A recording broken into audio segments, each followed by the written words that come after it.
Hello and welcome to this week's edition of the Back Nine Report, where every week Fred Altvater and I check in on the world of golf to bring you the latest news, insights, analysis, interviews, recaps, previews.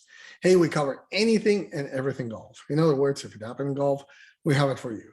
Fred, hi, how are you today? Hey, Carlos, fantastic. A lot of big news, going on in the golf world right now. The Olympics were just over. The WGC FedEx Cup. There's only one more tournament left in the regular season of the PGA Tour. We're going to be going into the playoffs, the FedEx Cup playoffs. A lot of stuff happening. But also, amid all of this stuff, we had the release of the 2021-2022 PGA Tour schedule. As I mentioned, with the FedEx Cup playoffs being coming up here in just a couple weeks. So in about a month time, we're going to be sliding over into the 2022 golf season. It's going to start, kick right off. So, and there's some big changes, Carlos, some really big stuff. Excuse me. Sorry. Really big stuff happening. As you recall, last year we talked about this kind of a strategic partnership between the European Tour and the PGA Tour. They got together to pump the PGA Tour, pump some money into the European Tour to keep them afloat and keep them going, but also to stave off a takeover by the Premier Golf League and their big World Tour concept.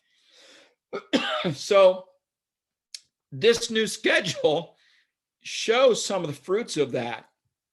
There's going to be 48 events, only 2 WGCs. The Memphis tournament is going to become one of the playoff events, and the Mexico event, the WGC of Mexico, is just going to be a Mexico event. So 2 WGCs are going to go away.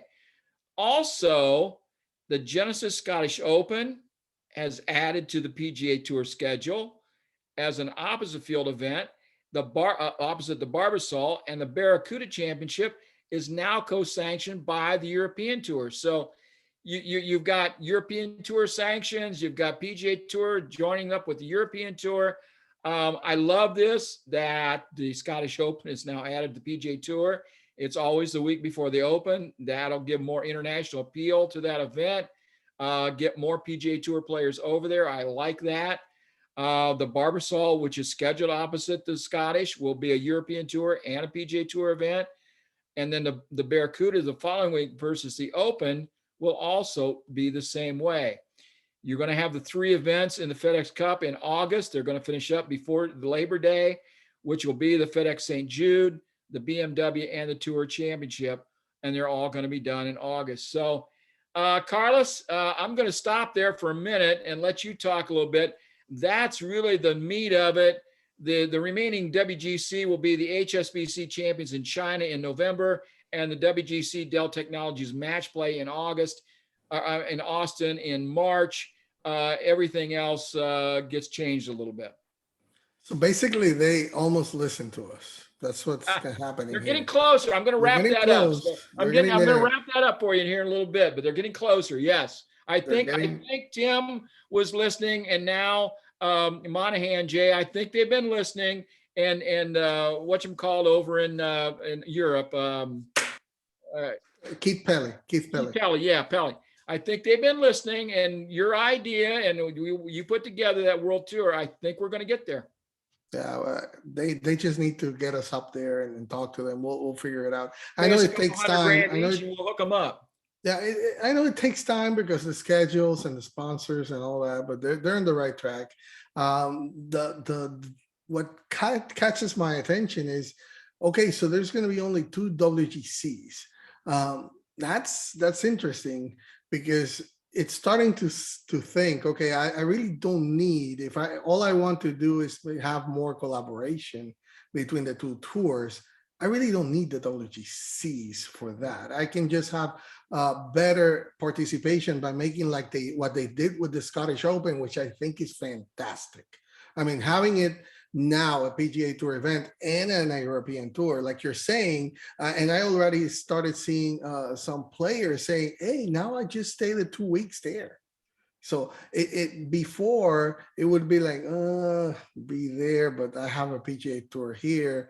I'll just travel to Europe, to England or Ireland or Scotland, wherever the Open was going to be, just the week after, and I'll be there. But it actually makes it better for the top players right now to go there and be more of an international feel. So if you come to think about it, that WGC feel starts to be in those type of tournaments.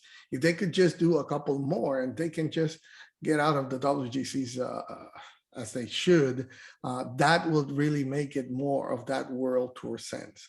The other thing that I think is happening right now is really they're putting some nails in the coffin of the PGL, because by starting to do this thing, the top players are losing incentives to go to the PGL, because it's not only going to be about the money. Yeah, they can make the money here, they can make it with sponsors, but right now it's getting that collaboration between them and seeing that they can actually go to classic tournaments and play for a very good amount of money. Really, I don't see how the PGL can continue to go about now and say, hey, come here to play for us, because they're really making it tough on them.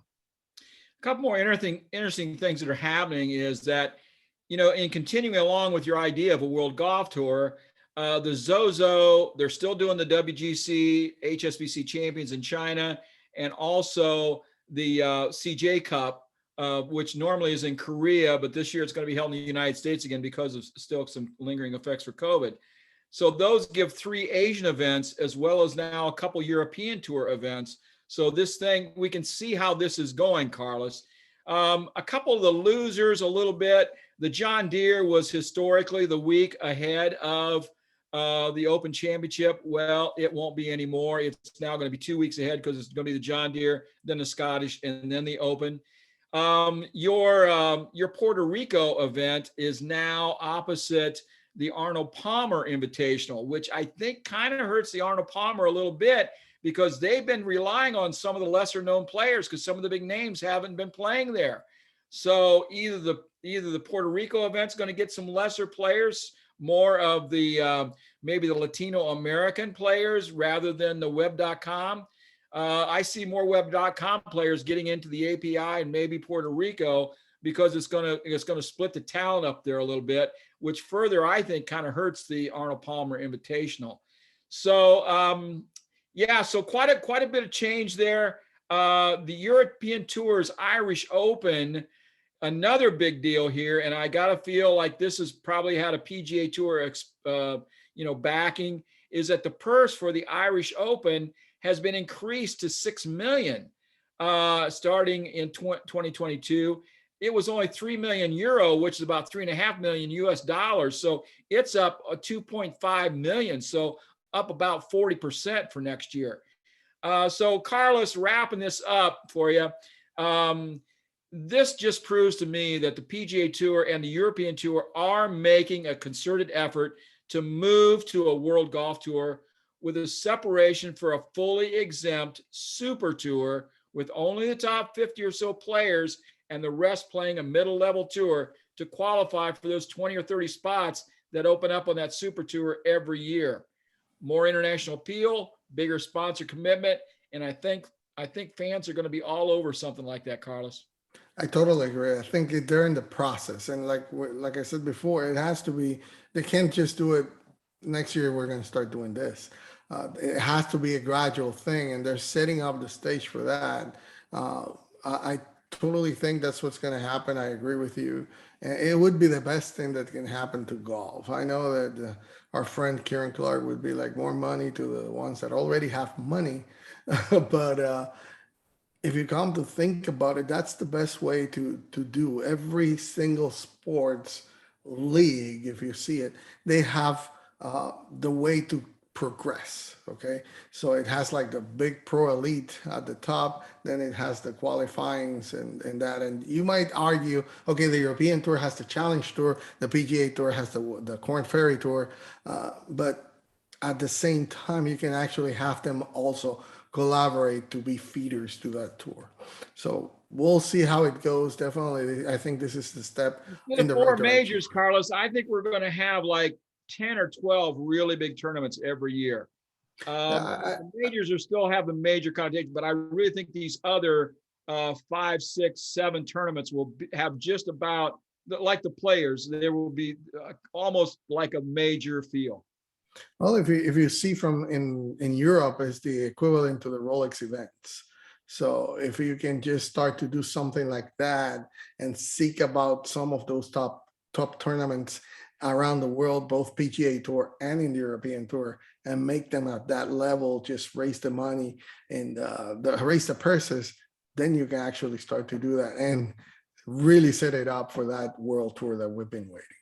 But anyway, any final words before we close it?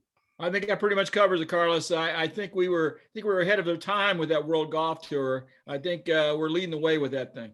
Yeah, they have to call it the Back Nine Report World Tour, and that'll be more than enough. There you All go. right. All right. Thank you for joining us.